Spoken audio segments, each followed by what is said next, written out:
नमस्कार, विबोध एकेडमी में आपका स्वागत है।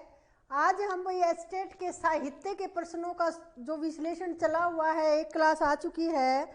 आगे जो प्रश्न पूछे गए थे एस्टेट में हिंदी साहित्य के इतिहास से, काव्य शास्त्र से और जो निर्धारित जो गद्य पद्य की रचनाएं लगी होती हैं वहाँ से, या 6वीं से 12वीं तक की एनसीईआरटी से, वो जो सिलेबस के अकॉर्डिंग जो पूछे गए हैं वो करेंगे भाई।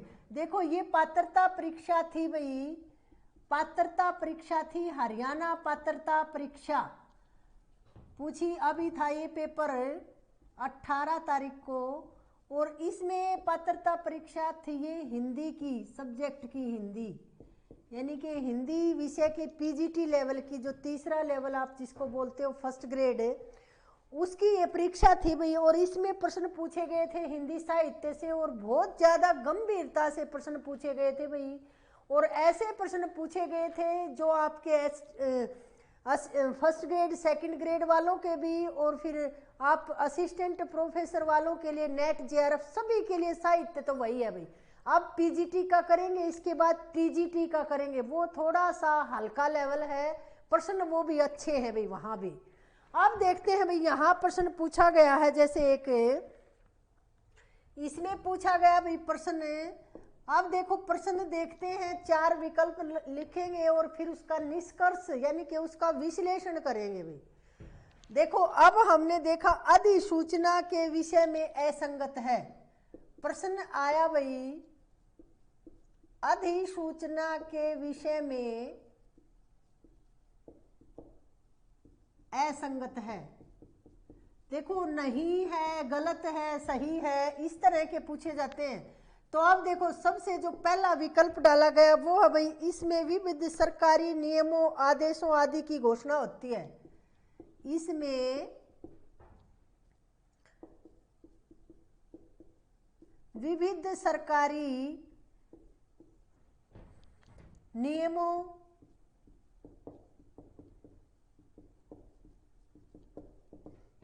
आदेशों आदि की घोषणा होती है।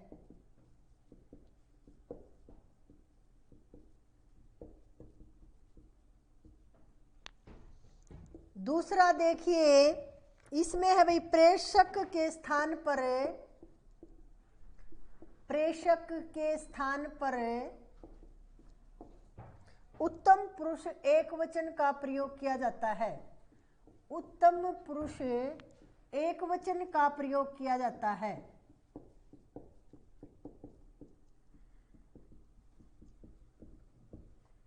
और जो तीसरा है भाई विकल्प वो आया, इसका संबंध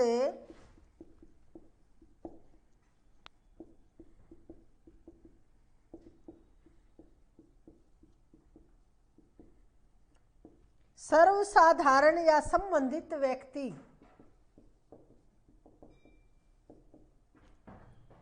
संबंधित व्यक्ति या व्यक्तियों से होता है।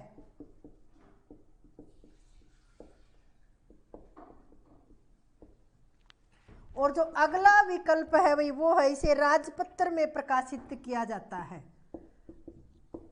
इसे राजपत्र में प्रकाशित किया जाता है। अब देखो भाई, ये तो शायद सबका ठीक होगा भाई, क्योंकि ये तो छोटा सा है पत्र लिखवाए थे औपचारिक अनौपचारिक पत्रों में, और अधिसूचना की विशेषताएं सब लिखवाई हुई हैं। तो देखो अब इसमें क्या है कि अधिसूचना के विषय में कौन सा असंगत है। अब देखिए आप कौन सा इसमें असंगत है, गलत कौन सा है। इसमें विविध सरकारी नियमों आदेशों आदि की घोषणा होती है, बिल्कुल होती है भी, बिल्कुल सही है ये। प्रेषक के स्थान पर उत्तम पुरुष एकवचन का प्रयोग किया जाता है, ये गलत है भाई, क्योंकि देखो ये इसमें प्रेषक होता ही नहीं, प्रेषक के लिए कोई स्थान ही नहीं होता, इसमें कोई प्रेषक को हम लिखते ही नहीं है। इस अगला देखिए, इसका संबंध सर्वसाधारण या संबंधित व्यक्ति या व्यक्तियों से होता है, और इसे राजपत्र में प्रकाशित किया जाता है, बिल्कुल सही है भाई, ये गजट में भी प्रकाशित होता है और राजपत्र में भी। और देखो अधिसूचना का प्रारूप भी लिखवाया गया था बिल्कुल आपको कि इस तरह से अधिसूचना जारी की जाती है। अब हम इसका निष्कर्ष देखते हैं कि ये गलत क्यों है भाई, क्योंकि देखो अब आप ये सही गलत लगवाना ये मेरे बस की बात नहीं है भाई। मैं तो या तो सॉल्यूशन करवाऊंगी नहीं, सही गलत तो आप कहीं से भी देख लोगे, या फिर करवाएंगे तो आपको वो बताएंगे कि ये सही क्यों नहीं है, क्यों है, और गलत है तो क्यों है। क्योंकि एक विश्लेषणात्मक अध्ययन इस तरीके से करो कि आगे तो गलती नहीं हो, अब तो हो गया जो होना था, लेकिन आगे के लिए तो सावधान हो जाओ, आगे तो जानकारी हो। तो देखो अब इसके बारे में हम कुछ अधिसूचना की विशेषताएं जो लिखेंगे भाई, कि ताकि आगे प्रश्न आपका गलत न हो। ये देखो ये फर्स्ट ग्रेड वाले भी पत्र, औपचारिक पत्र, अनौपचारिक पत्र, पत्र के प्रकार, उनकी विशेषताएं वो सब आएंगे, याद कर लेना। तो देखो भाई अब देखते हैं इसके बारे में, अब इसके अंदर देखते हैं आखिर ये गलत क्यों है ये प्रश्न, और आप लोगों ने गलत किया है तो कैसे किया, क्या याद करना था, इसमें क्या गलत कर दिया। क्योंकि देखो अब मैंने देखा किसी ने, बच्चे ने बताया कि हमने सॉल्यूशन देख लिया इसका, और इसमें ये बताया है मैम उत्तम पुरुष नहीं अन्य पुरुष का प्रयोग किया जाता है। बोलो मतलब आगे वाले ने तुक्का लगा दिया बस कि अन्य पुरुष, उत्तम पुरुष। ये गलत इसलिए है कि उत्तम पुरुष नहीं, अरे प्रेषक होता ही नहीं इसमें, उत्तम और अन्य पुरुष क्या, अब पूरी जानकारी उनको भी नहीं है, वो आपको भ्रमित कर रहे हैं, आपका समय बर्बाद कर रहे हैं। देखो अब देखते हैं ये गलत क्यों है इसके बारे में। अब देखते हैं भाई एस्टेट का स्पेशल बैच चलाते हैं, लेकिन फिर सॉल्यूशन ये नहीं है भी देखो सबको सब कुछ आता है, लेकिन गलत है तो उसको ये तो नहीं है कि आगे भी वो फिर अगली बार आ जाएगा अन्य पुरुष का प्रयोग, और बच्चे सोचेंगे पिछली बार गलत हो गया था अब ठीक होगा ये। अरे नहीं, होता ही नहीं प्रेषक इसमें। देखो अब देखेंगे अधिसूचना के बारे में कि अधिसूचना आखिर है क्या। देखो भाई अधिसूचना के कुछ नियम और शर्तें होती हैं भाई। अधिसूचना जारी की जाती है भाई राज्य सरकार या केंद्र सरकार किसी सरकारी संस्था के द्वारा जारी की जाती है अधिसूचना, यानी कि कुछ नियम और शर्तें होती है इसकी। देखो कोई आप ये लगा लो कोई नियम है, कोई कानून लगाना है कोई, तो वो राज्यपाल और राष्ट्रपति अधिसूचना जारी करते हैं, कोई बड़ा अध्याय संशोधन किया जाता है वहाँ। और यहाँ हम जो छोटे जैसे कुछ स्कूलों में कुछ संशोधन करना है, कुछ नियम लागू करने हैं, जैसे नैतिक शिक्षा से संबंधित पीछे अनिवार्य किया गया था, तो वहाँ अधिसूचना आती है। यानी कि अधिसूचना की कुछ शर्तें और नियम होते हैं भाई। अब शर्तें या नियम क्या होते हैं अधिसूचना के, तो वो लिख लीजिए सबसे पहले। तो देखो इसमें लिखेंगे कि अधिसूचना राज्य या केंद्र सरकार या किसी सरकारी संस्था द्वारा प्रकाशित सूचना होती है। आज सबसे पहले तो अधिसूचना क्या होती है, देखो अधिसूचना होती है भाई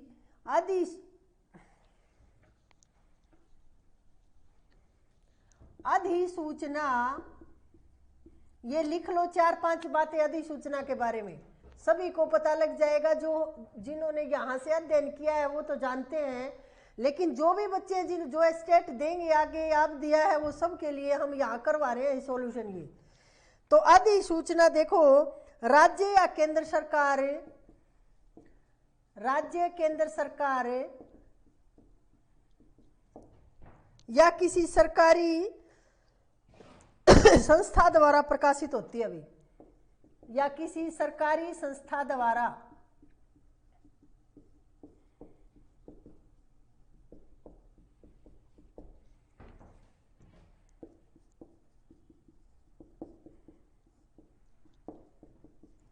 अब देखो ये अधिसूचना है ना भाई, ये नहीं है कि आप कहीं इसको प्रकाशित कर दोगे, बोर्ड पे लगा दी, अखबारों में छपवा दी, पत्रिकाओं में निकलवा दी, नहीं।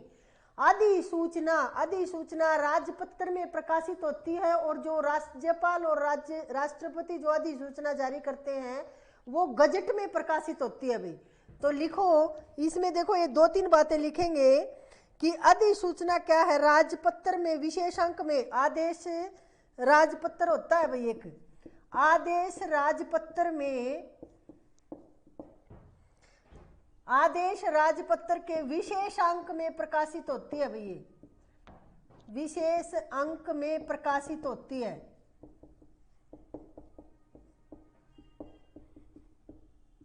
और क्या होती है भाई ये, लिखो अधिसूचना गजट में भी प्रकाशित होती है। अधिसूचना क्योंकि देखो ये 2-4 ही पॉइंट है, ज्यादा नहीं है, यहाँ से गलत होने का मतलब ही नहीं था यहाँ से प्रश्न। अधिसूचना गजट में भी प्रकाशित होती है।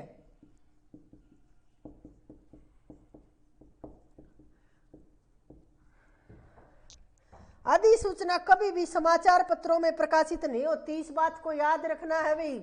उस समय भी बार बार बताया गया था कि अधिसूचना कभी भी समाचार पत्रों में प्रकाशित नहीं होती।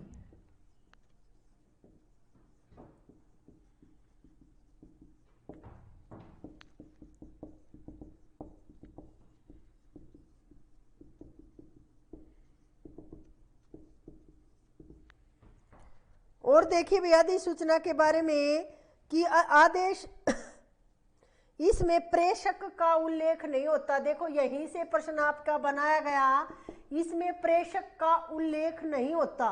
उत्तम पुरुष, अन्य पुरुष, मध्यम पुरुष का उल्लेख ही नहीं होता प्रेषक का, तो इसमें प्रेषक का उल्लेख नहीं होता।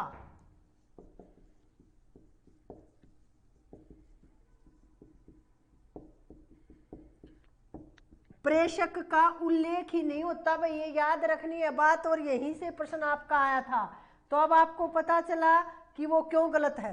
अब 1-2 विशेषताएं और लिख लो इसकी अधिसूचना की।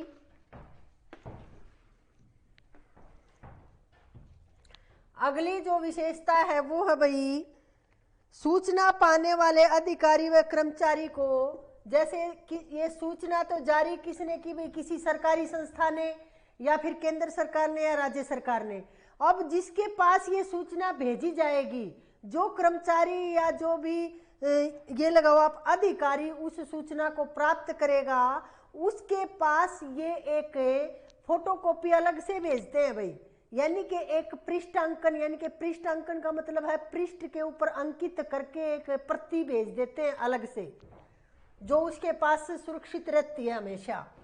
तो देखो भाई, सूचना पाने वाले अधिकारी या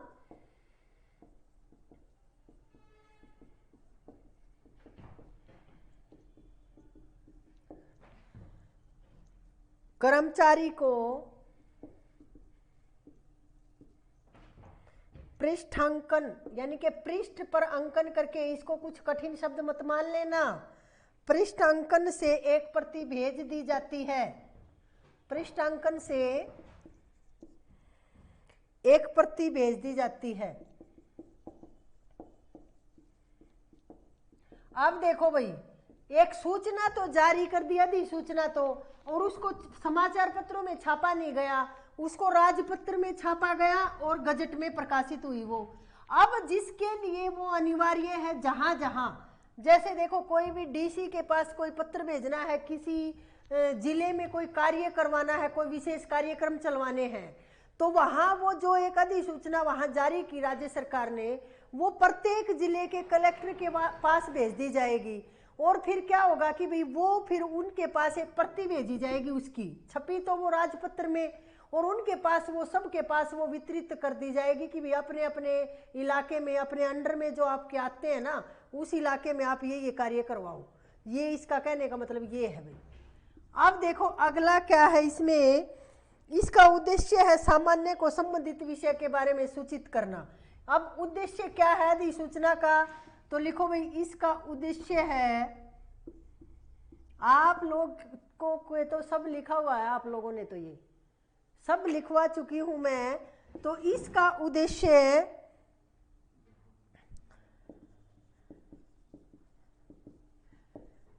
सामान्य को संबंधित विषय के बारे में सूचित करना है।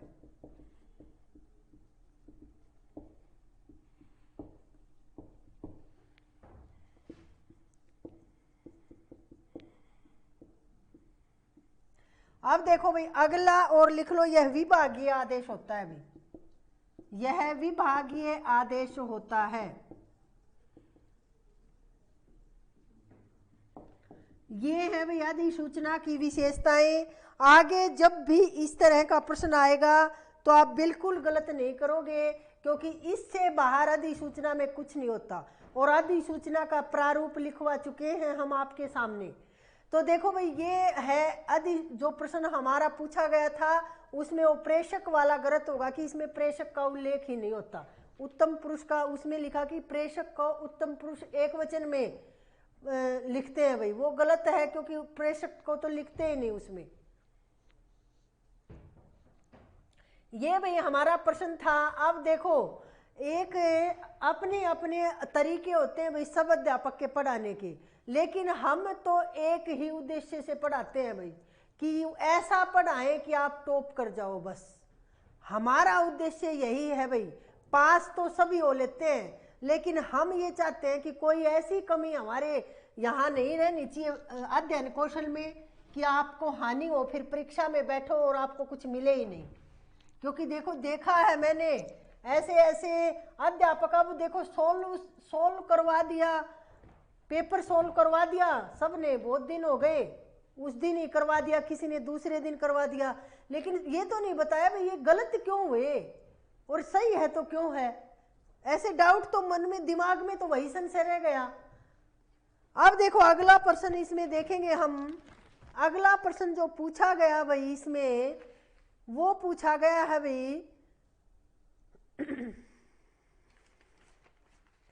एक प्रश्न इसमें पूछा गया है,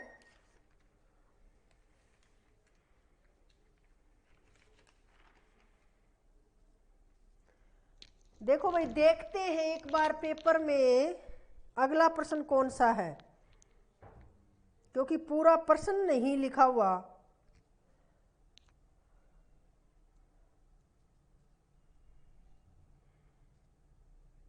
अब देखो भाई प्रश्न है इसमें, ये देखेंगे हम। एक प्रश्न है, ये कोड पता नहीं इनका कौन सा है, 101 नंबर पे ये प्रश्न है। देखो भाई अगला प्रश्न जो पूछा गया एस्टेट में, वो प्रश्न पूछा गया भाई निम्नलिखित में से कौन सा कथन सही नहीं है, यानी कि सही नहीं है। 4 कथन आपके सामने दिए गए हैं और आपको उसमें से एक गलत कथन छांटना है भाई। इसमें लिखा गया है, देखो रस के बारे में है भाई, फिर से रस का प्रश्न आया है, बहुत अच्छा प्रश्न है ये भी। देखिए वीर अद्भुत और रौद्र परस्पर मित्र रस है। वीर अद्भुत और रौद्र परस्पर मित्र रस है। एक तो प्रश्न ये पूछा गया, ये विकल्प है भाई आपके सामने। अब देखना आप कौन सा गलत है। श्रृंगार रस का वर्ण, श्रृंगार रस का वर्ण क्या लिखा, श्वेत और देवता। श्वेत तो लिख दिया वर्ण और देवता लिख दिए भी प्रमथु। रंग तो वर्ण तो लिख दिया श्वेत और देवता प्रमथु लिख दिया भाई। प्रमथु है, वैसे तो इसमें प्रमथ लिख रखा है, ये प्रमथु होता है और माना गया है, ये बताया भाई। तीसरा विकल्प देखिए, करुण और भयानक रस हास्य रस के शत्रु हैं। करुण और भयानक रस हास्य रस के शत्रु हैं। और अगला जो विकल्प रखा इसमें कि शांत रस का स्थायी भाव, शांत रस का स्थायी भाव सम है। देखो भाई ये 4 विकल्प आपके सामने हैं और यहां प्रश्न पूछा गया आपसे कि कौन सा सही नहीं है। अब देखो रस सबने पढ़ रखा है, काव्य शास्त्र में सबसे पहले हम रस के बारे में ही पढ़ते हैं। अभी आचार्य भरत मुनि ने नाट्य शास्त्र ग्रंथ लिखा दूसरी सदी ईसा पूर्व, और उस नाट्य शास्त्र में रस सिद्धांत महत्वपूर्ण देन है और उसमें रसों की संख्या उन्होंने 8 मानी है और 4 तो मुख्य रस माने हैं और 4 गौण रस माने हैं। तो अब देखते हैं इन्होंने क्या कहा कि वीर अद्भुत रौद्र परस्पर मित्र रस है। बिल्कुल सही है भाई, क्योंकि देखो उन्होंने वीर रस, वीर होगा, देखो उसमें वीर रस से मुख्य रस माना है भरत मुनि ने वीर रस को, और वीर रस से फिर उत्पत्ति बताई है अद्भुत रस की, गौण रस माना है अद्भुत को। और फिर देखो मैंने एक वीडियो में आप क्लास में, पता नहीं वो यहाँ यूट्यूब पे डाली गई है या नहीं, उस वीडियो में बताया था क्लास में आपको कि अद्भुत, ऐसे याद करने की ट्रिक भी बताई थी कि वीर तो अद्भुत होते हैं, याद कर लो। 4 मुख्य रस बताए थे और फिर 4 गौण रस, 8 रस बताए हैं। और रौद्र देखो, क्रोध भी आएगा, ये स्वाभाविक बात, अभी वीरता दिखानी है, किसी के साथ युद्ध करेंगे तो क्रोध होगा मन में। तो क्योंकि कहते हैं ना कि जब गुस्सा आता है तो हमारी ताकत 4 गुना बढ़ जाती है, तो यानी कि वीर होते हैं ना वो एकदम टूट पड़ते हैं दुश्मन पे, और इसीलिए उनको क्रोध आता है, तो बिल्कुल परस्पर मित्र हैं, ये तो बिल्कुल सही बात है भाई। अब देखो, श्रृंगार रस का वर्ण श्वेत देवता प्रमथु माना गया है। अब ये कौन सॉल्यूशन इसका करवा के लाया था यूट्यूब पे देख के कि मैम मैंने देख लिया ये वाला गलत है, लेकिन वो पूरा लिखवाया गया आपके सामने। अब मैं देखो किसी की ये निंदा तो नहीं करना चाहती, लेकिन ये कैसे ये ठीक कैसे हो गया भाई। श्वेत तो देखो मैंने आपको ट्रिक भी बताई थी कि देखो हंसते हैं तो दांत दिखते हैं, और दांतों का रंग कैसा है, सफेद है, तो सफेद तो हास्य रस का रंग बताया था। तो फिर ये कैसे, ये तो ये गलत हो गया भाई। अब आप लोगों को पता लग गया, इसका उत्तर ये आना अभी। करुण भयानक रस हास्य रस के शत्रु है, बिल्कुल है भाई। और शांत रस का स्थायी भाव सम है भाई, निर्वेद और सम दोनों लिखवाए गए थे ना। अब हम देखते हैं इसका निष्कर्ष। आप सब लोगों को तो पता है, इनको भी बता देते हैं जो आज पहली बार हमारे विबोध एकेडमी के यूट्यूब चैनल पे आए हैं, उनको बता देते हैं भाई हम किस तरह से अध्यापन कार्य करवाते हैं हमारे यहाँ। आप देखो, हम एक बार देख लेते हैं, ये रंग वाला गलत हुआ है ना, क्योंकि ये वाला गलत है भाई। श्रृंगार रस का रंग तो क्या होता है भाई, श्रृंगार का रंग तो श्याम होता है, और देवता होता है कामदेव या विष्णु आप जिसको बोलते हो। इसमें देखो ये गलत है, क्योंकि ये रंग तो होता है श्याम, और फिर देवता क्या होता है भाई, विष्णु। ये हास्य रस का होता है, श्रृंगार रस का नहीं। यहाँ हास्य रस होता ना, तो रंग तो हास्य रस का श्वेत होता है, और देवता प्रमथु या शिव का जो नंदी होता है उसको मान लेते हैं, तो फिर ये ठीक हो जाता है। लेकिन यहाँ श्रृंगार रस का तो वर्ण होता है भाई श्याम, और देवता होता है विष्णु या आप कामदेव कह सकते हो उसको। तो ये हम देखेंगे, एक बार इसका विश्लेषण करेंगे। अब पता लग गया आंसर तो आप लोगों को। अब हम देखते हैं भाई इसका निष्कर्ष, या आप बोल सकते हो इसका हम बिल्कुल देखेंगे कि ये गलत क्यों। सभी को देख लो, अब क्या पता अब आपका जो नेट का पेपर होने वाला है, क्योंकि हमने ये रिवीजन क्लास में भी डाल रखा है रस वाला। तो अब देखो भाई हम देखेंगे श्रृंगार, इसमें हम रंग और देवता देख लेते हैं भाई सबका, क्योंकि यहाँ से प्रश्न अब आपके नेट में भी आ सकता है, जो अब परीक्षा आप देने वाले हो। देखो इसमें हम लिख लो, आप यहाँ तो लिख लो भाई क्या रस, यहां लिख लो स्थाई भाव, और यहां लिख लो भाई क्या रंग, और यहां लिख लो देवता। अब देखो भाई रस तो सबसे पहले रसराज है, श्रृंगार को रसराज कहते हैं। पिछली क्लास में सब रस के 2 प्रश्न आए थे। इसी एस्टेट की जो क्लास है आपको मिलेगी, 1.5 या 2 घंटे की क्लास है वो, उसमें जो करवाया गया था उसमें बता चुके हैं रस के बारे में, श्रृंगार रस की सारी विशेषताएं उसमें देख लेना आप, श्रृंगार रस की विशेषताएं। तो श्रृंगार रस का स्थायी भाव क्या होता है भाई, रति। रति का जो अर्थ होता है ना भाई, वो क्या होता है, कामोद्रेक या मनमत। देखो वो करवा चुके हैं, तो अब बार बार टाइम क्यों खराब आपका करें हम। अब देखो स्थायी भाव तो इसका है भाई रति, और रंग है इसका श्याम। जो इसका रंग है ना श्रृंगार रस का, वो है भाई श्याम। और देवता है भाई, इसका देवता लिखेंगे हम कामदेव या विष्णु। कामदेव भी पा सकता है और विष्णु भी भाई।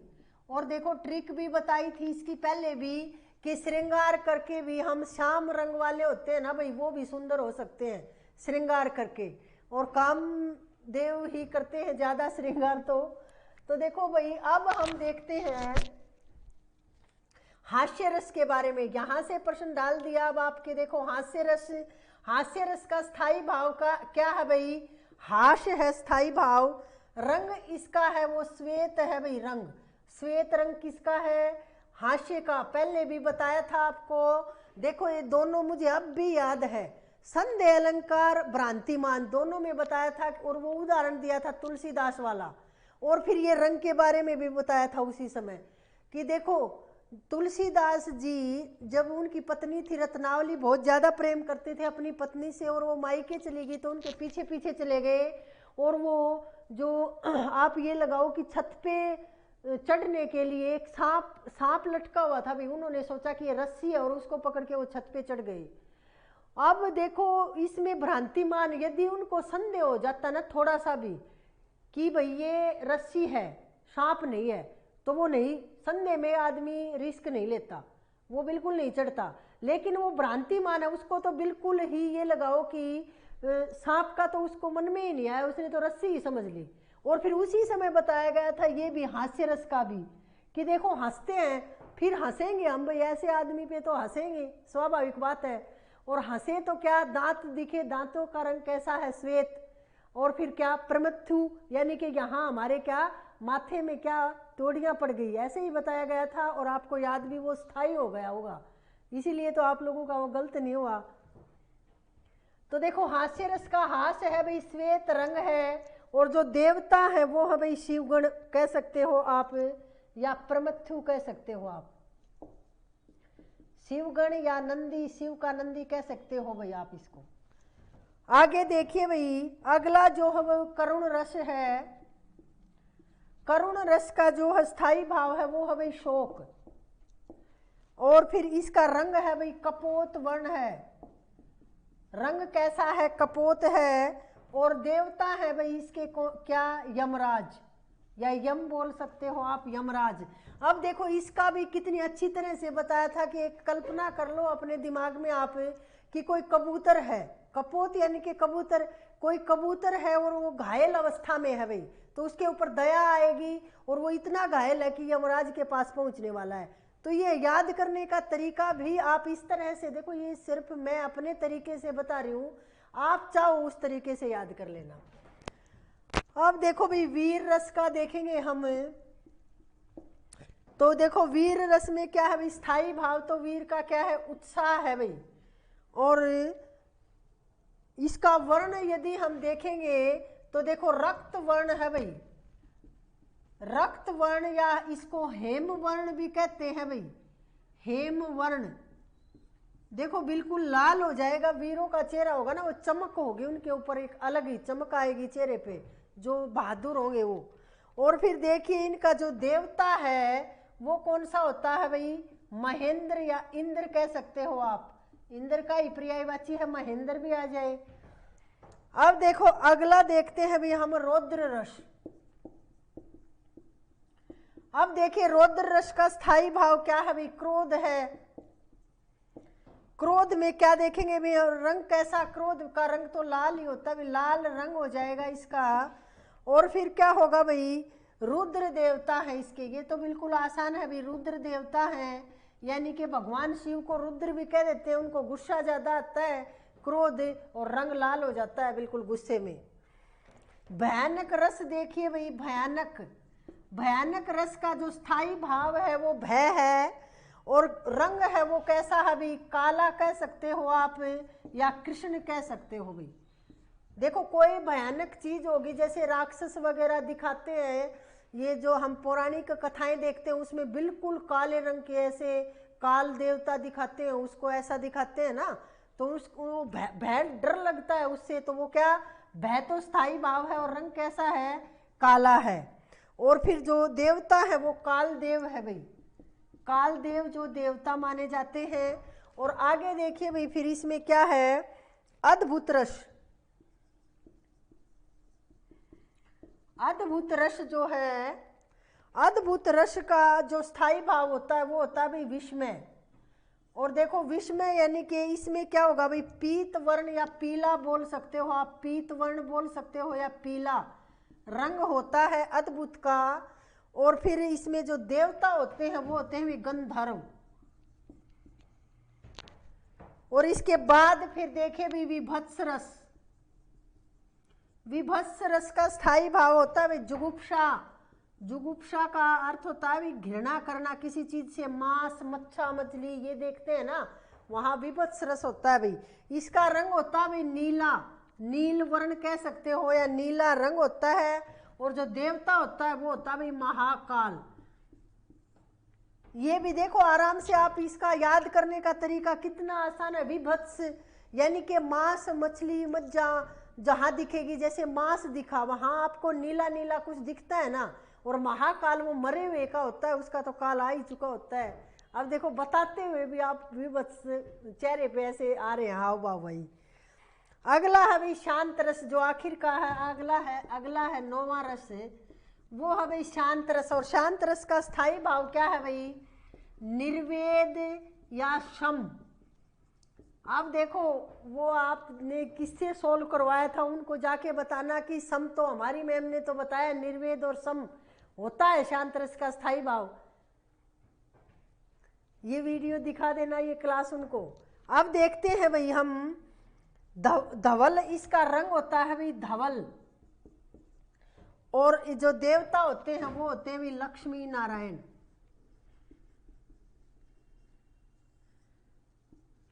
ये है भाई देखो, अब हम देखते हैं, ये हमने देखा भाई श्रृंगार, ये रस है हमारे, और इन रसों के ये स्थायी भाव है। श्रृंगार रस का रति है, स्थायी भाव रंग है श्याम, और देवता क्या है? कामदेव या विष्णु। तो आप देखो आसानी से ट्रिक से याद करो, किसी तरह से भी देखो। ट्रिक बताने का मतलब ये है कि उससे ज्ञान स्थायी हो जाता है भाई। आप श्रृंगार करते याद रखना कि जो सांवले रंग के लड़के या लड़कियां होती हैं वो ज्यादा श्रृंगार करते हैं, और श्रृंगार करके फिर क्या? सांवले रंग के लड़के श्रृंगार, लड़कियां श्रृंगार करती हैं, और फिर क्या? कामदेव, यानी कि जो कामदेव उसके देवता है। हास्य रस का तो बता दिया भाई, हास तो स्थायी भाव है श्वेत और प्रमथ्यु या शिवगण। नंदी का शिव का नंदी भी आ जाता है कई बार। करुण रस का शोक है कपोत यमराज, ये भी आप अच्छी तरह से जान गए कबूतर के उदाहरण से। वीर रस का देखो उत्साह, रक्त वर्ण या हेम वर्ण भी आप इसको बोल सकते हो, और देखो महेंद्र या इंद्र देवता है। रौद्र रस का क्रोध होता है, स्थायी भाव लाल रंग होता है और रुद्र देवता होता है। और भयानक रस का भय होता है भाई काला या कृष्ण, कालदेव का देवता होता है, इससे रंग होगा काला या कृष्ण। और देखो काले रंग से या ऐसी चीजों से डर लगता है ना, तो भयानक भय लगेगा। अद्भुत रस का विस्मय है भाई पीला रंग, देखिए अद्भुत यानी कि अद्भुत रंग है पीला, इस तरह से याद कर लो। या गंधर्व होते हैं उनका रंग पीला होता है, इस तरह से कैसे भी। और देखो विभत्स में जुगुप्सा नीला और महाकाल देवता है। शांत रस का निर्वेद शम, स्थायी भाव है भाई निर्वेद या सम, क्योंकि यहां से ही शम, देखो ये है शम या निर्वेद, ये स्थायी भाव है भाई। प्रश्न भी यहीं से आया, तो ये तो जरूर याद करना चाहिए आपको। ये है भाई निर्वेद या शम, स्थायी भाव है किसका? शांत रस का, और धवल रंग है, और लक्ष्मी नारायण देवता है। ये लिख लो, फिर 2 और बच गए ना आपके, वात्सल्य और भक्ति विषय, उनका और देखते हैं। लिखो इनको, इनको नोट कर लो एक बार।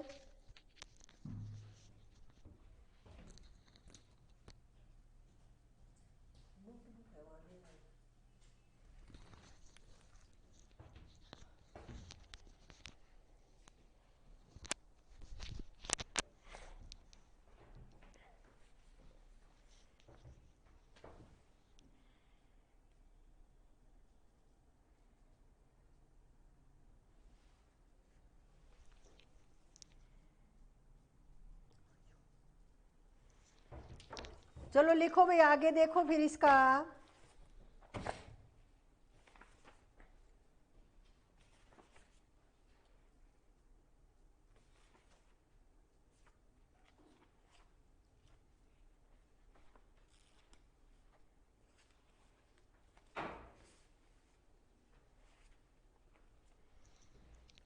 देखो भाई आगे जो प्रश्न, एक और प्रश्न पूछा गया वो देखते हैं भाई।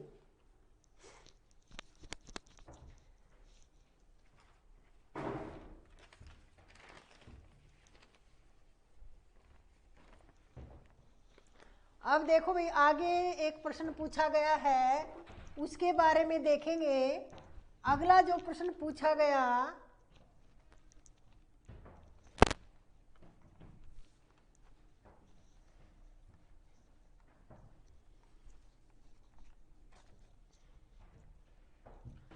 अब देखो भाई आगे जो प्रश्न पूछा गया वो प्रश्न है भाई वाक्य रचना से संबंधित कौन सा विवरण सही नहीं है।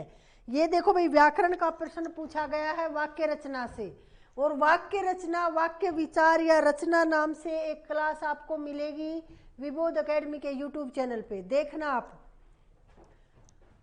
वाक्य रचना देखिए, वाक्य रचना से प्रश्न है ये अगला स्टेट में पूछा गया है कौन सा विवरण सही नहीं है। यानी कि 4 ऑप्शन दिए गए हैं वाक्य रचना से संबंधित और सही नहीं है पूछा गया है। अब देखो 4 ऑप्शन दिए गए हैं आपके सामने। क्या दिए गए हैं भाई? वाक्य में पदक्रम का सामान्य नियम है। देखो वाक्य में पदक्रम का सामान्य नियम है।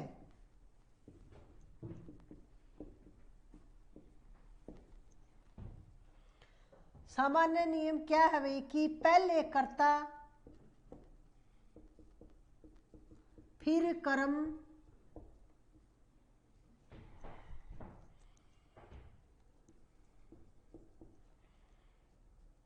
और अंत में क्रिया रखते हैं।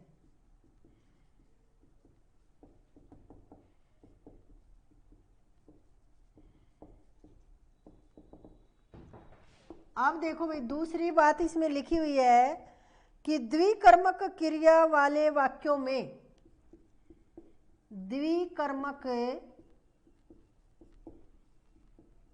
क्रिया वाले वाक्यों में मुख्य कर्म पहले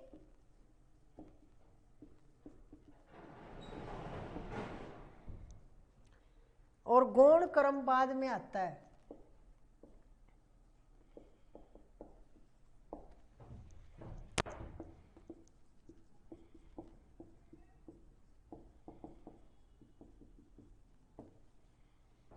अब देखो भाई तीसरा जो प्रश्न पूछा गया वो पूछा गया जिस वाक्य में मुख्य उद्देश्य और मुख्य विधेय के अतिरिक्त,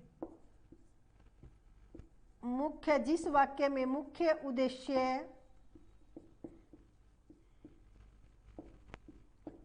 और मुख्य विधेय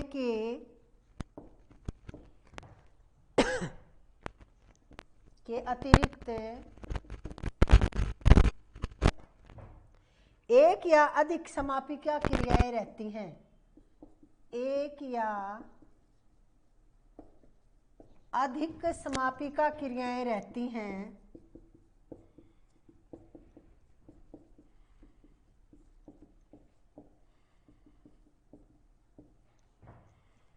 उसे मिश्र वाक्य कहते हैं।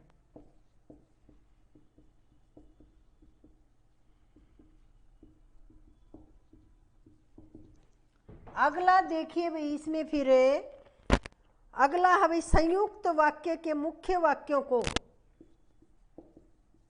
संयुक्त वाक्य के मुख्य वाक्यों को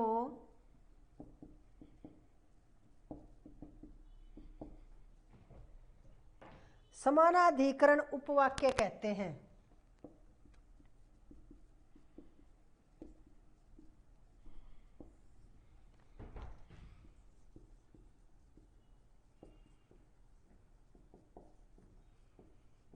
अब देखो भाई 4 विकल्प आपके सामने हैं और प्रश्न पूछा गया है कि कौन सा गलत है।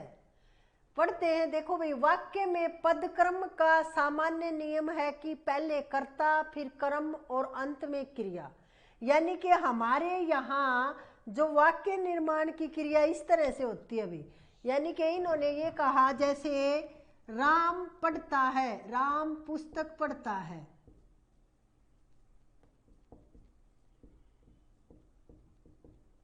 तो पहले तो कर्ता रखेंगे फिर कर्म रखेंगे और फिर क्रिया। तो ठीक है भाई, ये तो देखो ये है भाई यानी कि सेंटेंस स्ट्रक्चर आप बोलोगे, इंग्लिश में बोलते हो, हिंदी में वाक्य निर्माण प्रक्रिया, पहले कर्ता फिर कर्म फिर क्रिया।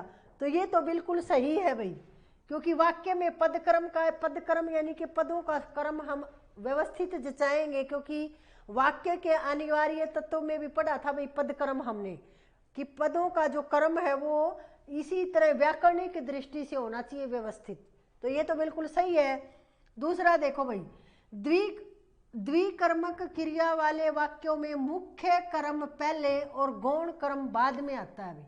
अब द्विकर्मक क्रियाएं कौन सी होती हैं? देखो ये प्रश्न जो करवाया गया था आपको, ये तीनों लेवल की व्याकरण 15-15 नंबर की जो आई थी उसमें, तो देखो उसमें एक प्रश्न आया था, वो तो अब मुझे एज इट इज याद नहीं है, लेकिन देखो वह खाना खाकर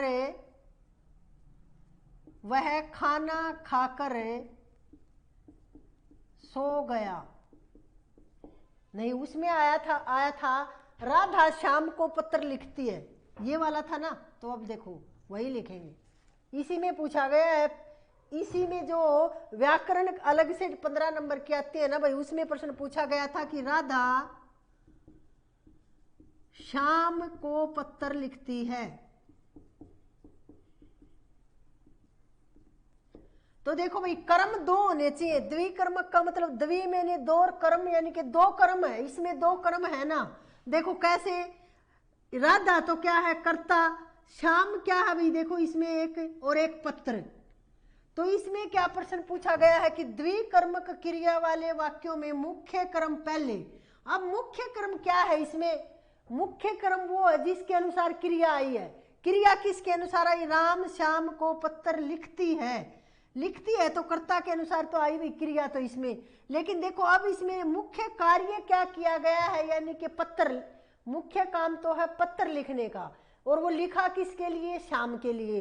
तो मुख्य कर्म तो बाद में आया इसमें, और जो गौण कर्म है वो पहले आया। इसने क्या कहा? मुख्य कर्म पहले और गौण कर्म बाद में। देखो इसमें थोड़ा सा परिवर्तन कर दिया, पहले आएगा गौण कर्म।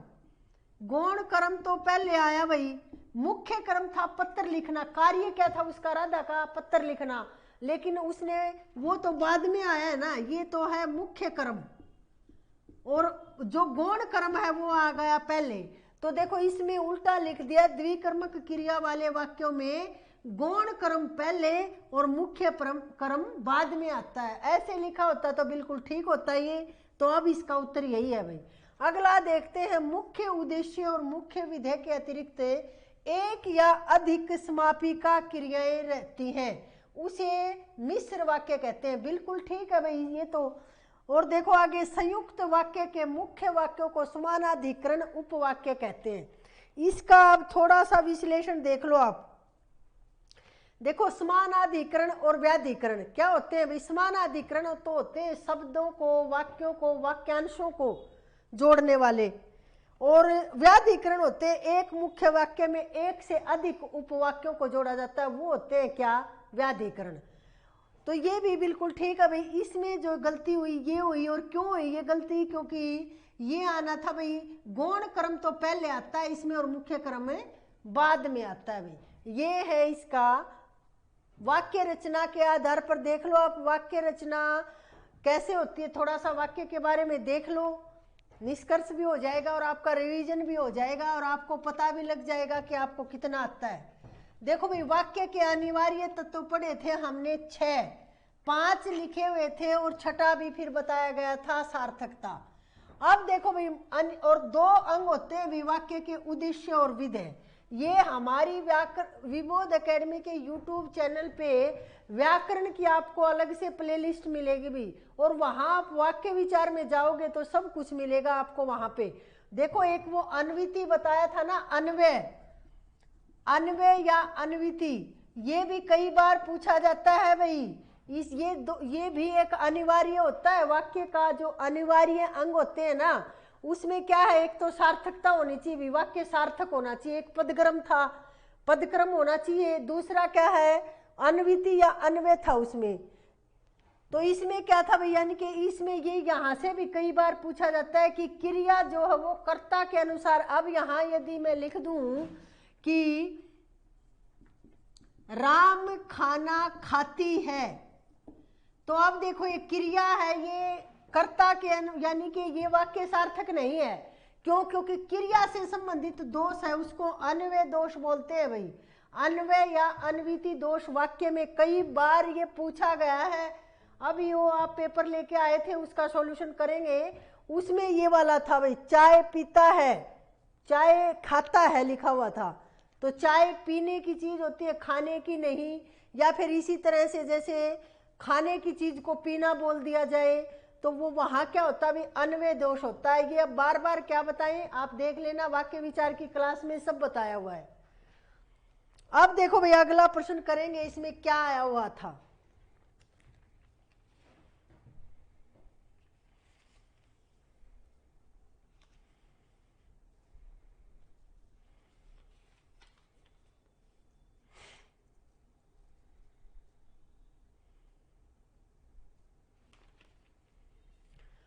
अब देखो भाई प्रश्न आया है भाई छंदों से, छंद से एक प्रश्न पूछा गया, लिखते हैं आपके सामने और फिर देखते हैं भाई उसमें क्या आना था सही उत्तर।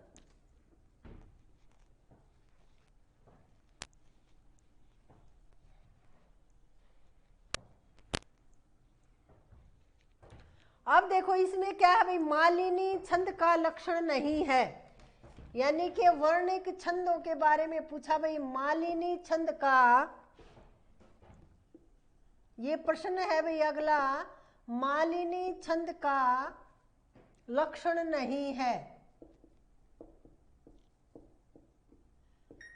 अब देखो इसके बारे में चार विकल्प, इससे पहले हम मालिनी छंद के बारे में देख लेते हैं क्या है, फिर आप छाटना फिर कि गलत कहाँ हुआ। मालिनी छंद क्या है भाई, देखो यहां लिख लो, मालिनी छंद के बारे में लिख लो। मालिनी छंद क्या है, यहां ऑप्शन देखेंगे फिर आराम से सॉल्यूशन आप भी कर पाओगे। मालिनी वह वार्णिक छंद है, यानी कि क्या है भाई, ये वार्णिक छंद है भाई। यानी कि छंद कितने होते हैं भाई, छंद दो प्रकार के होते हैं, मात्रिक और वार्णिक। अब वार्णिक देखो, वर्णिक नहीं होता, वार्णिक, इक प्रत्यय जुड़ने से दीर्घ हो जाता है, ये पहले भी कई बार बताया है, जैसे व्यावहारिक, प्रामाणिक। तो इसी तरह से देखिए मालिनी छंद क्या है, वार्णिक छंद है, मात्राओं की गणना की जाए वो मात्रिक छंद, वर्णों की गणना की जाए वो वार्णिक छंद। तो क्या है ये वार्णिक छंद है भाई। और क्या होता है इसमें, चार चरण होते हैं भाई, चार चरण होते हैं। और इसमें क्या है भाई, प्रत्येक चरण में 15 वर्ण होते हैं भाई, प्रत्येक चरण में 15 वर्ण होते हैं।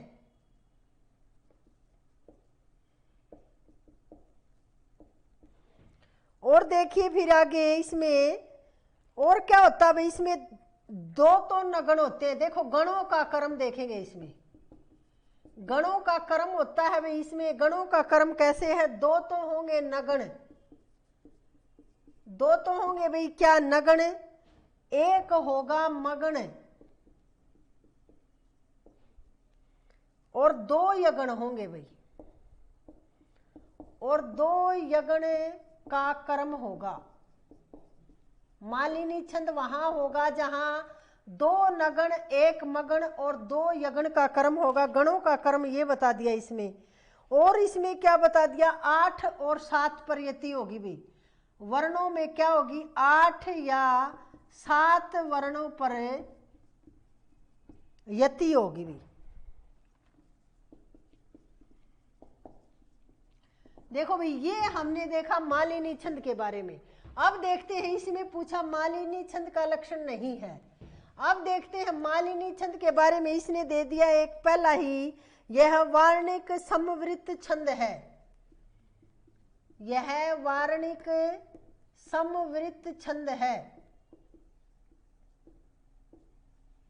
दूसरा जो ऑप्शन दिया आपके सामने वो दिया भाई, इसके प्रत्येक चरण में 15 मात्रा होती हैं, इसके प्रत्येक चरण में 15 वर्ण होते हैं भाई। तीसरा जो ऑप्शन दिया आपके सामने, इसमें 7 व 8 वर्णों के बाद यति होती है। और आगे इसमें लिखा गया कि यह नगण देखो इसमें लिख दिया नगण और फिर से नगण, फिर मगण और यगण और यगण। ये गणों का कर्म होता है भाई, यगण के योग से बनता है।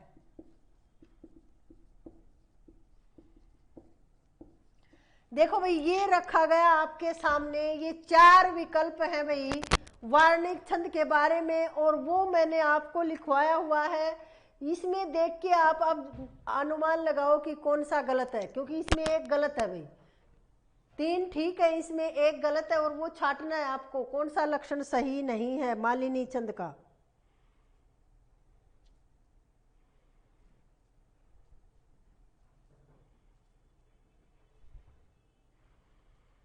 अब तो सामने है तो आसानी से आप पहचान सकते हो। देखिए इसमें क्या है, देखते हैं भाई। इसमें देखो भाई यह वार्णिक संवृत, ये इसको देख के ज्यादा विचलित होने की जरूरत नहीं है, वही है ये वार्णिक संवृत छंद है, बिल्कुल ठीक है ये।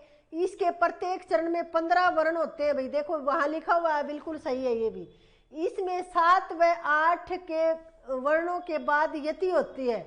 इसमें क्या लिखा हुआ है भाई, 8 या 7 वर्णों पर यति होती है। देखो पहले 8 फिर 7, थोड़े से हेर फेर से निकल जाता है भाई, तो यानी कि यही गलत है भाई। इसमें यह नगण, देखो इसमें लिखा हुआ है 2 नगण, इसने लिख दिया अलग अलग नगण नगण, फिर एक मगण लिखा हुआ, फिर यगण यगण, 2 यगण लिख दिए, तो वही बात है भाई। ये मालिनी छंद के बारे में था। अब देखो द्रुत विलंबित छंद और मंदाक्रांता, दोनों के बारे में गणों की संख्या पूछी जाती है। अब कौन सा था वो पेपर, असिस्टेंट प्रोफेसर वाला राजस्थान वाला, उसमें आया था ना वो नब भरा, और वो मैंने करवाया था उसमें गणों की, वो देखते हैं एक बार। अब गण क्या होते हैं भाई, देखो गण आपने सीखा होगा भाई, ये 10वीं 11वीं में एक सूत्र बताते हैं हम गणों को इस तरह से याद करने का। देखो ये माताराज भानस लगा, ये माताराज भानस लगा, देखो ये सब आप लोगों को ये कंठस्थ याद होता है। और यगण कैसे लगाते हैं, इसमें देखो लघु को तो हम लघु के लिए तो ये एक निशान बना रखा है, और गुरु के लिए क्या लगाते हैं हम, ऐसे मात्राओं की या वर्णों की गिनती करते हैं। तब देखो अब गण कैसे बनाए, ये 3 उठाते हैं भाई, ये बन गया यगण, पहले वाले अक्षर से गण गण लगा देंगे, ये पहले वाला उठा के। अब इसका अगर हम बनाएंगे तो कैसे बनेगा, ये तो देखो एक है, ये तो एक, ये दीर्घ है दोनों, तो ये इस तरह से फिर आगे फिर बनाना है तो 3 उठाएंगे भाई। जैसे देखो ये मगन बनेगा, फिर मगन, मगन कैसे बना, देखो दीर्घ फिर दीर्घ और फिर दीर्घ, क्योंकि देखो मा ता रा, और फिर देखो तारा जय, इससे क्या बनेगा तगण, तगण क्या बनेगा भाई, देखो जैसे दीर्घ है फिर दीर्घ है और जय क्या है लघु, फिर उसके बाद क्या बनेगा भाई रगण। अब रगण कैसे बना, देखो रगण ऐसे यहां से लगे ना तो दीर्घ है फिर लघु है और आगे क्या था भा, माँ ये माताराज भानस है ना भा, यानी कि ये दीर्घ हो गया। इसी तरह से फिर देखिए जगण बन जाएगा, फिर भगण बन जाएगा, फिर नगण बन जाएगा और फिर सगण, ये ऐसे ही लगा रखा है। टोटल गणों की संख्या भी पूछी गई है, 8 होती है भाई गणों की संख्या, लिख लो, ये 2-3 और बच गए। जैसे अब जगण लिखो भाई, जगण में क्या होता है भाई, लघु है, गुरु है और लघु है। फिर भगण में क्या होगा, भगण में होगा भाई देखो दीर्घ है फिर लघु है फिर लघु है।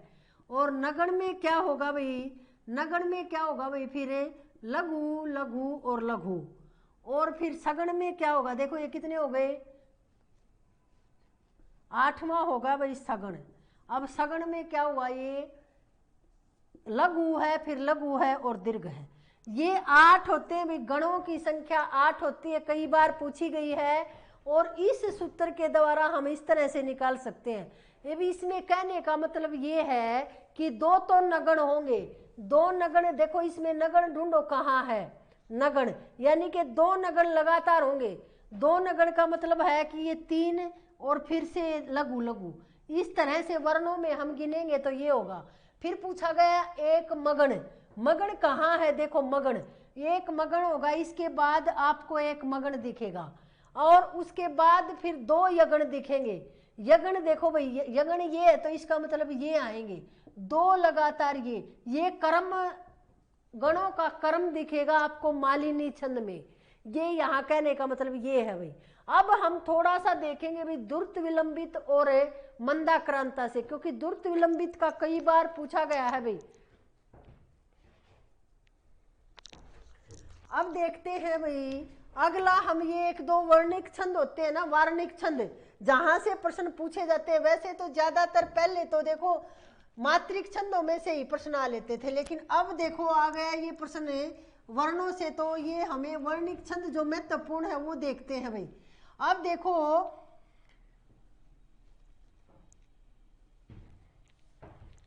वर्णिक छंद में देख लो भाई, मालिनी छंद देख लिया, अब दुर्त विलंबित छंद देखो भाई, ये महत्वपूर्ण है दुर्त विलंबित छंद।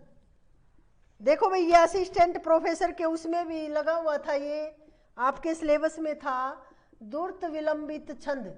दुर्त विलंबित छंद है भाई, देखो ये प्रिय प्रवास की जो पहली पंक्ति है ना, दिवस का अवसान समीप था, गगन था कुछ लोहित हो चला, ये दुर्त विलंबित छंद से ही प्रारंभ होता है भाई। प्रिय प्रवास जो पहली पंक्ति है प्रिय प्रवास की, दिवस का अवसान समीप था, गगन था कुछ लोहित हो चला, उसमें दुर्त विलंबित छंद है।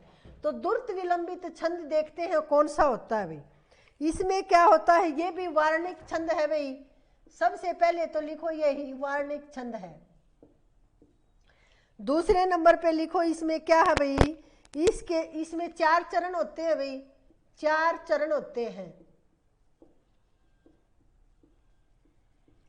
और देखिए इसमें क्या है, प्रत्येक चरण में 12 वर्ण होते हैं भाई, प्रत्येक चरण में 12 वर्ण होते हैं, ऐसे लिख लो 12 वर्ण होते हैं। अब देखो इसमें भी गणों का कर्म है, वो बहुत ज्यादा महत्वपूर्ण है भाई। गणों का कर्म क्या है इसमें, गणों का कर्म है इसमें एक तो है भाई, देखो गणों के कर्म में हम लिखेंगे भाई, देखो एक तो है नगण, एक तो है भाई नगण, 2 भगण है, 2 भगण है और 1 रगण है, 1 रगण। ये है भाई गणों का कर्म। इसमें क्या है कि एक तो 2 तो 1 नगण है, 2 भगण और 1 रगण का कर्म रहता है, ये इसकी विशेषता है। और अब देखो इसमें आप लोगों ने तो लिख रखा है, इसमें एक ट्रिक से भी याद करवाया था भाई, नभ भरा। आप इसको इस तरह से याद कर सकते हो कि दुर्त विलंबित छंद में क्या होगा, 12 वर्ण होंगे और नभ भरा। अब नभ भरा कैसे, देखो नगण, एक तो नगण, भरा भय 2 आ गए तो 2 क्या है भगण और 1 क्या है रगण। इस तरह से ये आप याद कर सकते हो नभ भरा से। और इसी तरह से देखो करवाया गया था मंदाक्रांता का, वो भी कई बार पूछा गया है भाई। मंदाक्रांता लिख लो, मंदाक्रांता छंद लिखो, ये भी वार्णिक छंद है भाई, वार्णिक छंद है भाई। ये भी मंदाक्रांता के बारे में लिख लो, वार्णिक छंद है। 4 चरण होते हैं और प्रत्येक चरण में 17 वर्ण होते हैं भाई, 4 चरण होते हैं, वही बात है भाई, सब में 4 चरण होते हैं। और इसमें क्या होता है भाई, प्रत्येक चरण में 17 वर्ण होते हैं। उसमें कितने थे, 12, और मालिनी में कितने थे, 15। याद रखने हैं भाई, ये प्रत्येक चरण में 17 वर्ण होते हैं।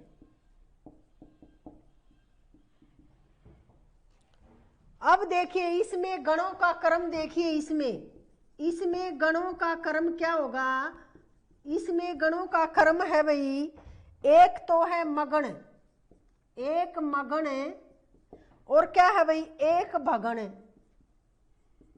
एक भगण है, फिर उसके बाद एक नगण है,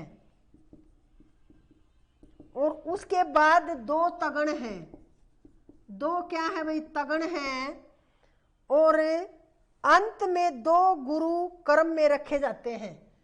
और इसके साथ एक और विशेषता है इसकी कि और अंत में 2 गुरु रखे जाते हैं भाई, अंत में क्या होते हैं भाई, दो गुरु। गुरु क्या है, यानी कि देखो इस तरह से अंत में दो। अब देखो इसमें क्या है, गणों का कर्म ये बताया। अब इसमें भी देखो एक मगण है, एक भगण, एक नगण, दो तगण। तो इसको हमने क्या बना दिया, मां भाना ताता। ये एक ट्रिक बना दी इसके कर्मों की। मंदा क्रांता के कर्मों को लिख लो यहां कि इसमें कर्मों को कैसे याद करोगे आप, मां भा ना ता ता। देखो ये जुड़ गए ना, एक मगण, एक भगण, एक नगण और दो तगण हो गए भाई, मां भा ना ता ता। ये ट्रिक याद रख लेना इसकी। इस तरह से आपको गणों का कर्म याद रह जाएगा। दोनों इनमें से कौन सा आया था, ये द्रुत विलंबित वाला आया था, नभ भरा, ये असिस्टेंट प्रोफेसर आरपीएससी में। अब देखते हैं भाई हम अगला। देखो इसमें एक सवैया पूछा जाता है, घनाक्षरी, ये छंद पूछ लिए जाते हैं भाई। इसमें लिखना चाहो तो आप लिख लो कवित। कवित छंद को ही घनाक्षरी भी कहते हैं, ये पूछ लिया जाता है। इसको भी लिख लो थोड़ा सा, क्योंकि ये कई परीक्षाओं में पूछा गया है भाई। वार्णिक छंद है ये भी।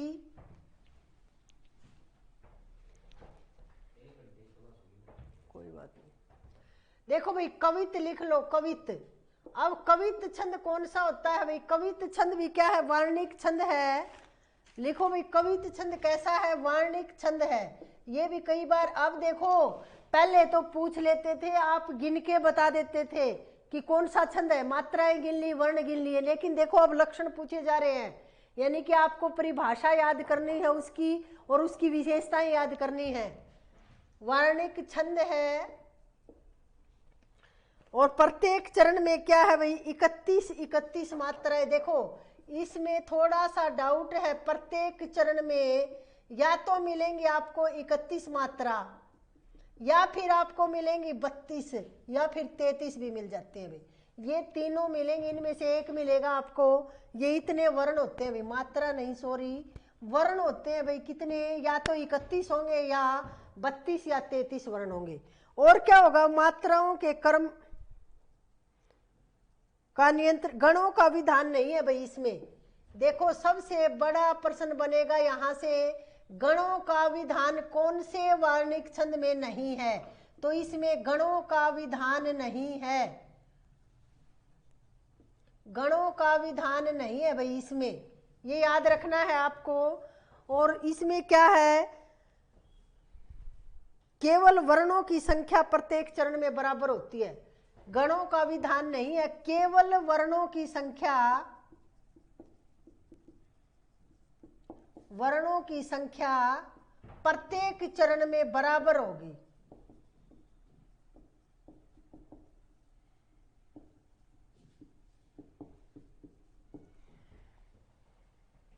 मात्राओं के क्रम का नियंत्रण होने पर गणों का विधान नहीं है भाई इसमें। ये महत्वपूर्ण बात, इसकी एक खास बात क्या है, वार्णिक छंद है लेकिन गणों का विधान नहीं है इसमें, मात्राओं के नियंत्रण के कारण। अब देखते हैं भाई प्रत्येक चरण में जो है वर्णों की संख्या एक समान मिलेगी। अब देखो इसके भेदों के बारे में नेट में एक बार पूछा गया है प्रश्न, वो लिख लो भाई। इसके 3 भेद है भाई, 3 भेद है कवित छंद के। कौन से हैं, एक तो है भाई मन हरण कवित, मन हरण कवित पहला। तो दूसरा है भाई रूप घनाक्षरी कवित, रूप घनाक्षरी कवित। और तीसरा जो है इसका वो है भाई देव घनाक्षरी, देव घनाक्षरी कवित।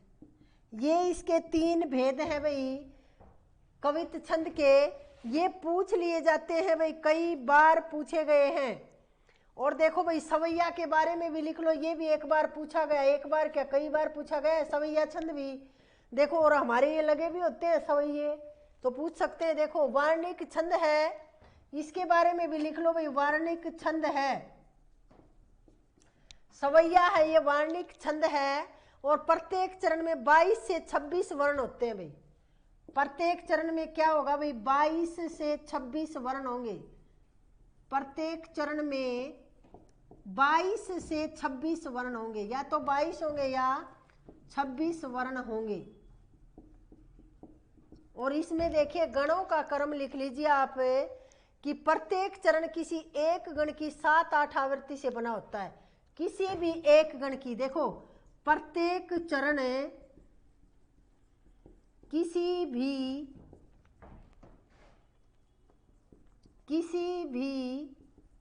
गण की 7-8 आवृत्तियों से बना होता है। 7-8 बार आवृत्तियों से बना होता है, यानी कि प्रत्येक चरण में एक ही गण की आवृत्ति होती रहती है, आवृत्ति से बना होता है। अब देखो यहां से प्रश्न बना है एक बार, ये यहाँ जो पीएचडी के एंट्रेंस परीक्षाएं होती है ना भाई, उसमें प्रश्न बना है कि कौन सा ऐसा वार्णिक छंद है जिसमें गण एक ही गण की आवृत्ति होती रहती है। तो वो सवैया है भाई, इसको याद रखना। यहाँ से ये महत्वपूर्ण बात है इसकी, क्योंकि यहाँ से ये प्रश्न बहुत अच्छा बन सकता है भाई। अब ये देखा भाई हमने, इसके बारे में लिख लो, ये छंदों से एक प्रश्न आया था।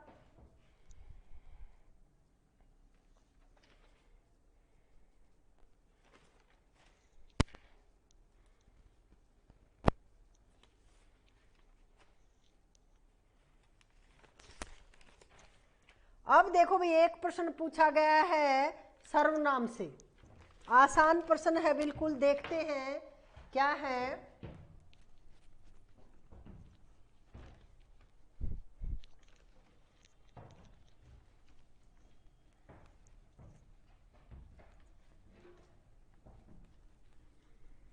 देखो भाई प्रश्न पूछा गया है किससे, सर्वनाम से।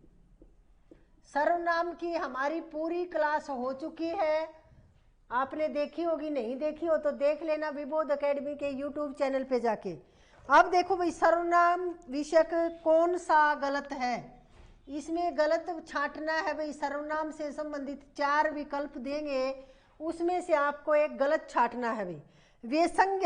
वे संज्ञा के स्थापन्य होते हैं। पहला लिखा भाई वे संज्ञा के स्थानापन्न होते हैं।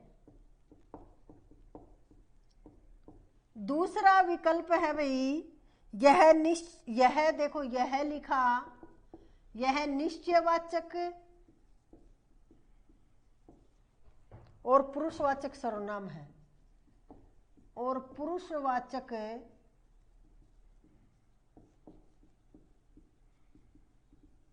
सर्वनाम है। तीसरा देखिए इसमें लिखा कोई अनिश्चयवाचक सर्वनाम है, कोई लिखा ऐसे और कहा कि ये अनिश्चयवाचक सर्वनाम है।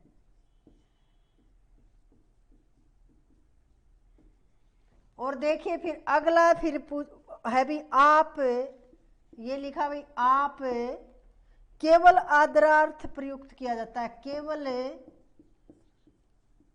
आदरार्थ, आदर के अर्थ में, आदरार्थ के लिए प्रयुक्त किया जाता है।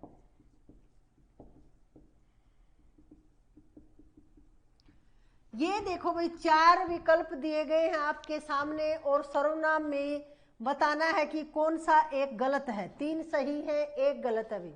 देखो अब हमने कितने प्रश्न कर लिए भाई, सबका विश्लेषण भी कर रहे हैं, तो आप अच्छे से, आगे गलती नहीं होनी चाहिए आगे किसी परीक्षा में इस तरह की। अब देखो सर्वनाम क्या होते हैं भाई, सर्वनाम सबके नाम, यानी कि सबके नाम होते हैं, और उस नाम की जगह पे जो शब्द आ जाते हैं वो सर्वनाम हो गए भी। यानी कि संज्ञा के स्थान पर प्रयुक्त होने वाले शब्द क्या हैं, सर्वनाम है भाई। सर्वनाम की पूरी क्लास आपको मिलेगी विबोध एकेडमी के यूट्यूब चैनल पे, देख लेना, बहुत अच्छी तरह से विश्लेषित किया गया है वहां पे।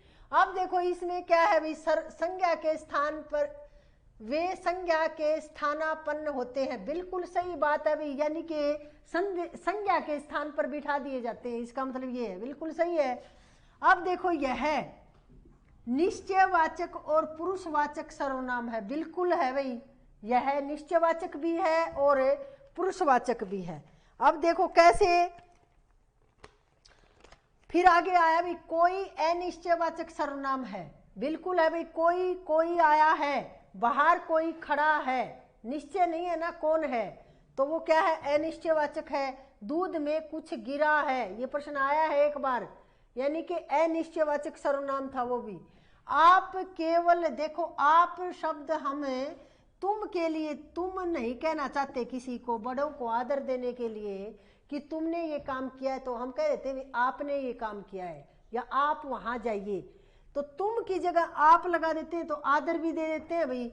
लेकिन देखिए यहाँ इसमें हम कहना चाहते हैं कि जो ये निजवाचक के रूप में भी हम आपका प्रयोग कर देते हैं भाई, ये केवल आदर के लिए नहीं है। निजवाचक, जैसे मैं अपना काम अपने आप करता हूं, तो अपने आप यानी कि अपने आप करता हूं, तो वहां निजवाचक के लिए भी, तो यहां थोड़ी सी गलती कर दी, केवल लगा के यहां ये कर देते ना, आप आदर के लिए प्रयुक्त किया जाता है तो सही होता भी, क्योंकि आप निजवाचक की निजवाचक सर्वनाम में भी गिना जाता है और आदर के लिए ये फिर मध्यम पुरुष पुरुषवाचक सर्वनाम में भी गिना जाता है।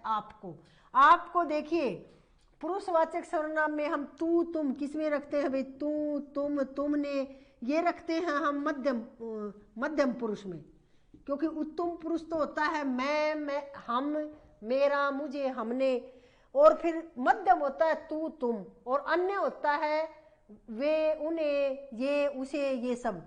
तो तुम यानी कि इनकी जगह आप लगाया तो ये मध्यम पुरुषवाचक भी हो गया।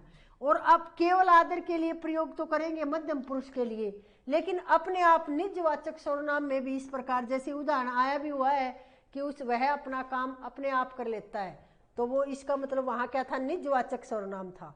अब सर्वनाम के भेद भी कई बार पूछ लिए जाते हैं, 6 भेद होते हैं भाई, और अब इसका यहाँ क्या विश्लेषण करवाएं, क्योंकि पूरी क्लास आपके सामने है। व्याकरण की अलग से प्लेलिस्ट है, आप लोग देख लेना वहाँ व्याकरण का ही। अब देखते हैं अगला कोई प्रश्न और जो आया हुआ है।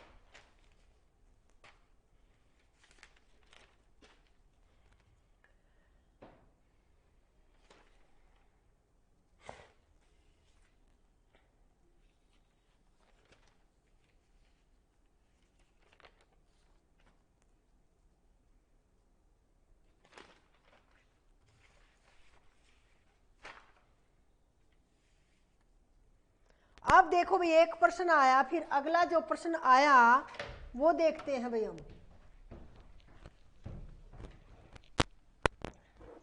देखो भाई अब इस तरह से स्टिक विश्लेषण करवाने के बाद भी यदि आपके गलत होते हैं ना, तो फिर आपका तरीका ही गलत है पढ़ने का, उसको बदलो, फिर कोई दूसरा तरीका ढूंढो, जिस तरह से सोचने का तरीका बदलो अपना।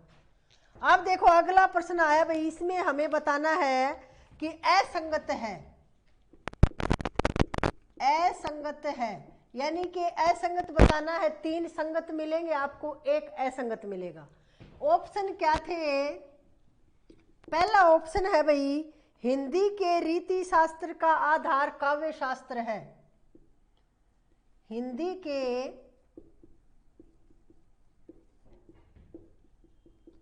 रीति शास्त्र का आधार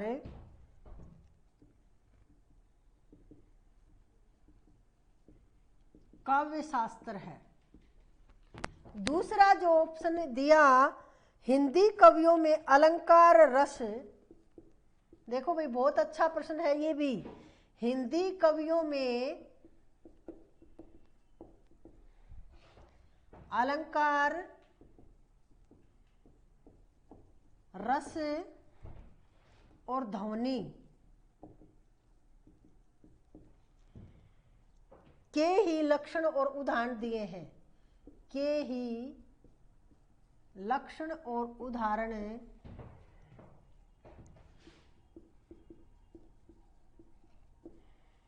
देने का सामान्यतः प्रयत्न देखने को मिलता है, देने का सामान्यतः प्रयत्न देखने को मिलता है।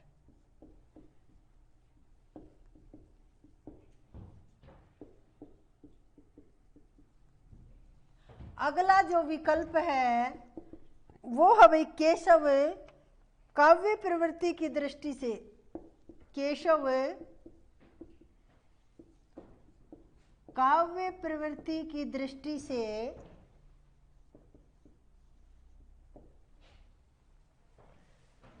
तो रीति काल में है,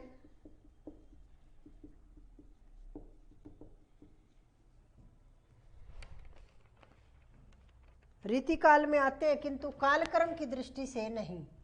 रीतिकाल में है किंतु कालक्रम की दृष्टि से नहीं।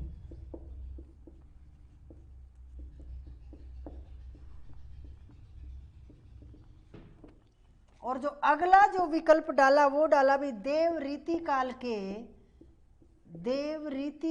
के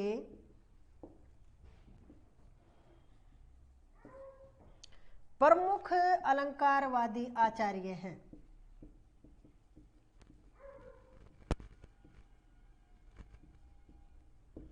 अब देखो भाई, इसमें देखो आप अपनी बुद्धि कौशल का परिचय करते हुए बताइए कि ये प्रश्न आपके करवाया गया है या नहीं।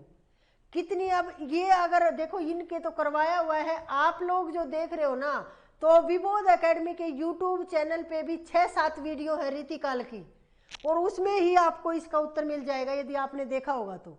देखो अब इसमें क्या है, हिंदी के रीति शास्त्र का आधार काव्य शास्त्र है। बिल्कुल है भाई, क्योंकि संस्कृत काव्य शास्त्र से ही तो सारे लक्षण और उदाहरण, उनकी परिपाटी पे ही इन्होंने लक्षण ग्रंथ लिखे हैं। अब देखो हिंदी कवियों में अलंकार, रस और ध्वनि के ही लक्षण और उदाहरण देने का सामान्यतः प्रयत्न किया गया है। ये भी बिल्कुल सही बात है भाई। केशव काव्य प्रवृत्ति की दृष्टि से तो रीति काल में है किंतु कालक्रम की दृष्टि से नहीं। अब देखो ये कितनी बार बताया है यहाँ प्रश्न कि केशव और सेनापति दोनों के बारे में बताया है।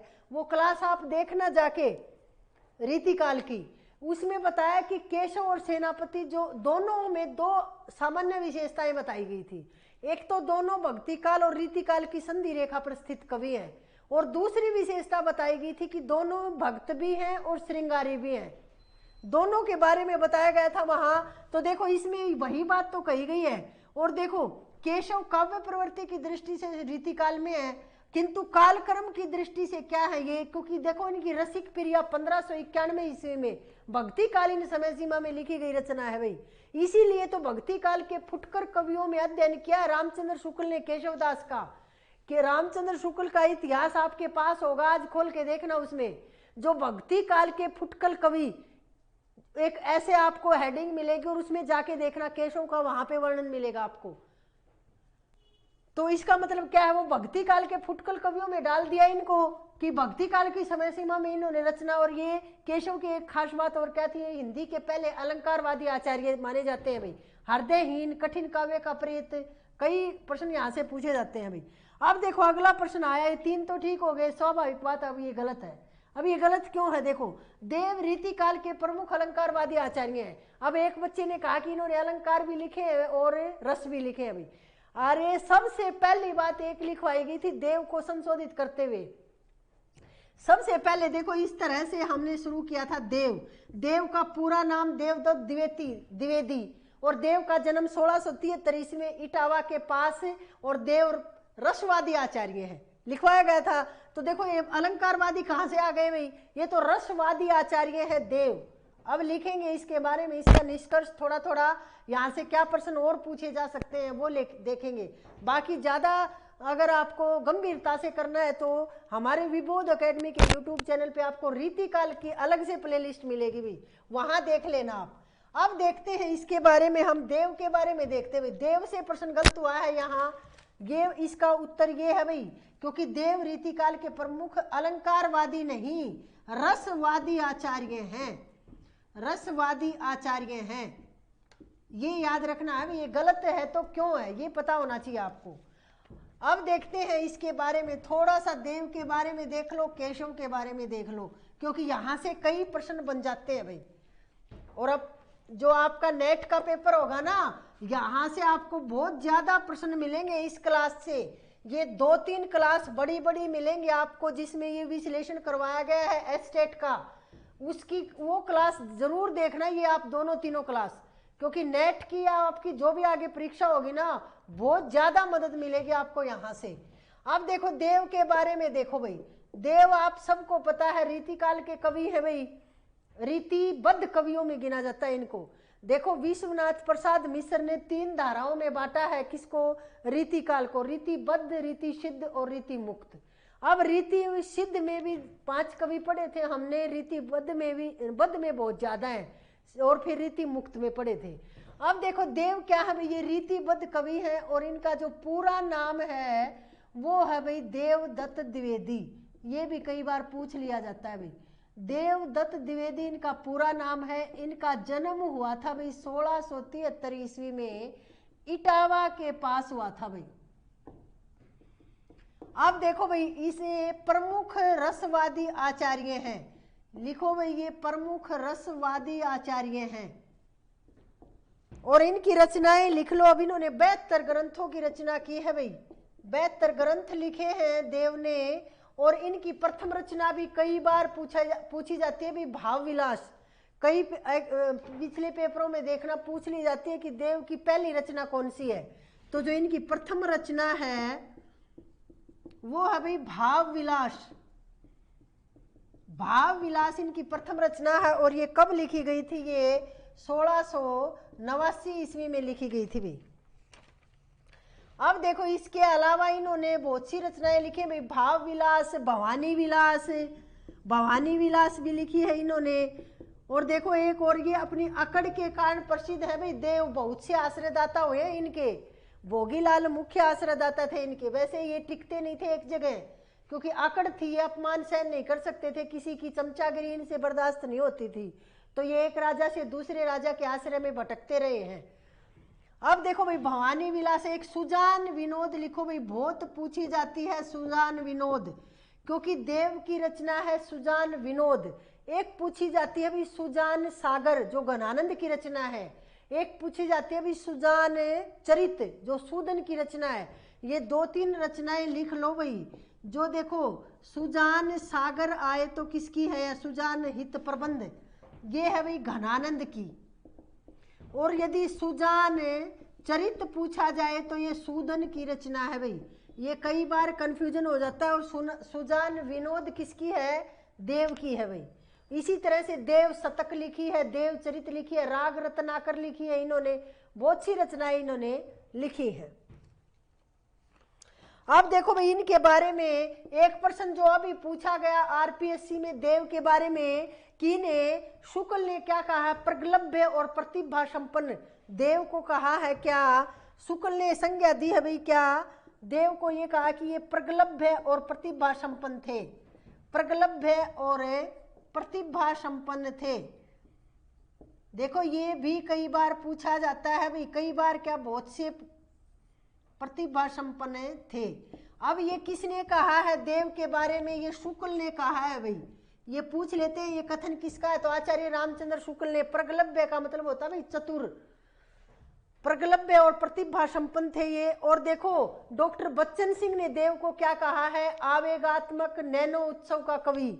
ये भी लिख लो क्योंकि ये एस्टेट में हरियाणा की परीक्षा में पूछा गया है ये प्रश्न भी। देव को क्या कहा जाता है भाई, यहां लिख लो बच्चन सिंह ने क्या कहा इसको, आवेगात्मक नैनोत्सव का कवि, आवेगात्मक नैनोत्सव का कवि देव को ही कहा जाता है भी, आवेगात्मक नैनोत्सव का कवि। और ये बच्चन सिंह ने कहा भाई, डॉक्टर बच्चन सिंह। और देखो देव और बिहारी की तुलना करते हुए देव को तो क्या कहा, बिहारी तो कैसे है भाई, इनको आवेगात्मक कहा है, इनकी तुलना भी की है उन्होंने। अब देखते हैं भाई केशव के बारे में देख लेते हैं। देव के बारे में देखा, जीवनोत्सव का कवि भी पूछ लिया जाता है, वो सूरदास को कहा जाता है भाई जीवनोत्सव का कवि। ये नैनो उत्सव का कवि है। अब देखो आगे देखते हैं भाई हम केशव के बारे में। केशव का जन्म हुआ भाई 1555 में। अब देखो ये कालक्रम से भी कई बार लगवा लेते हैं इसको, इनको देखो केशव दास के बारे में देखते हैं। केशव दास के बारे में आया ना एक इस कथन इसमें कि केशव दास रचना की दृष्टि से तो रीति काल में आते हैं लेकिन कालक्रम की दृष्टि से नहीं। अब क्यों नहीं आते, देखो केशव दास का जन्म हुआ भाई 1555 में। अब देखो इनका जन्म हुआ 1555 में, इन्होंने रचना की भी 1555 में जन्म है। और ये भक्ति काल और रीति काल की संधि रेखा पर स्थित कवि है भाई। एक तो ये बात लिख लो, ये भक्ति काल और रीति काल की संधि रेखा पर स्थित कवि हैं।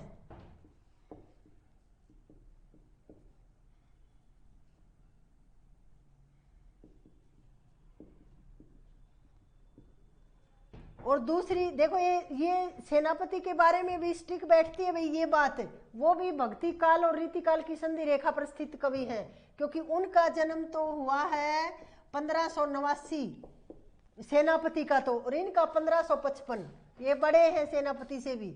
अब देखो ये क्या है, भक्त भी थे और श्रृंगारी भी, ये भी पूछ लिया जाता है भाई भक्त और श्रृंगारी ये दोनों की विशेषता है, सेनापति की भी और केशवदास की भी।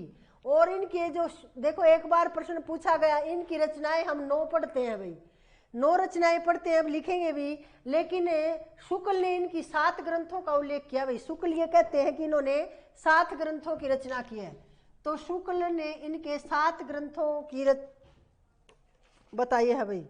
शुक्ल के अनुसार इनके ग्रंथ कितने हैं? 7 है भाई। शुक्ल ने केशव के 7 ग्रंथों का उल्लेख किया है।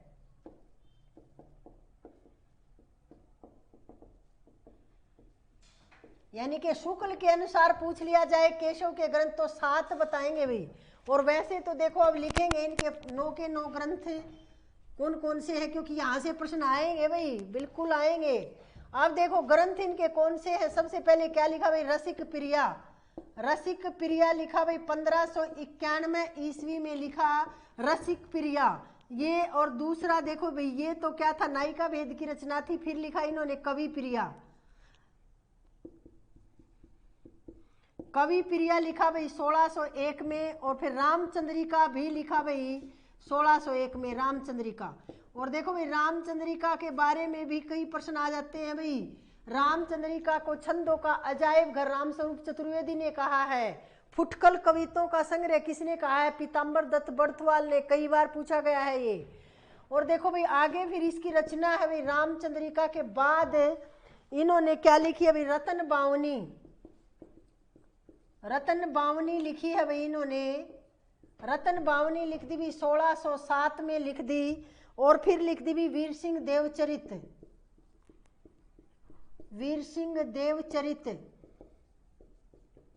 वीर सिंह देवचरित भी 1607 में लिखी है भाई। ये सन क्यों लिखवाए जा रहे हैं? क्योंकि पूछते हैं भाई। अब देखो अगली छठी रचना जो लिखी इन्होंने वो लिखी है भाई विज्ञान गीता।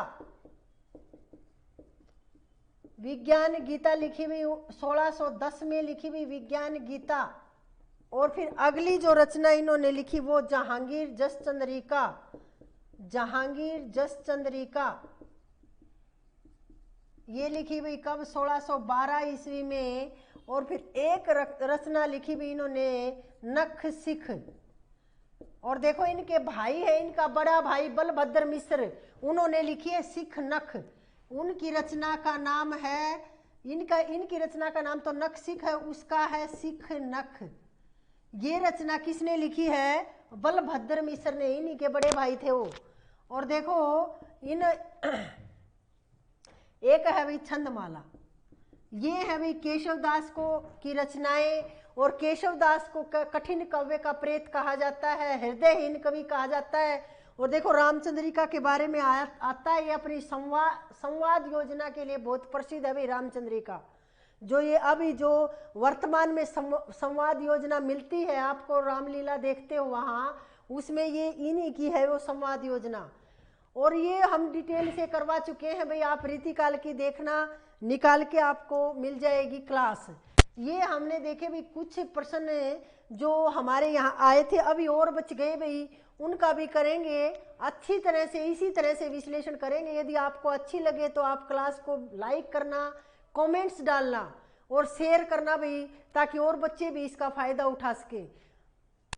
आज के लिए इतना ही, धन्यवाद।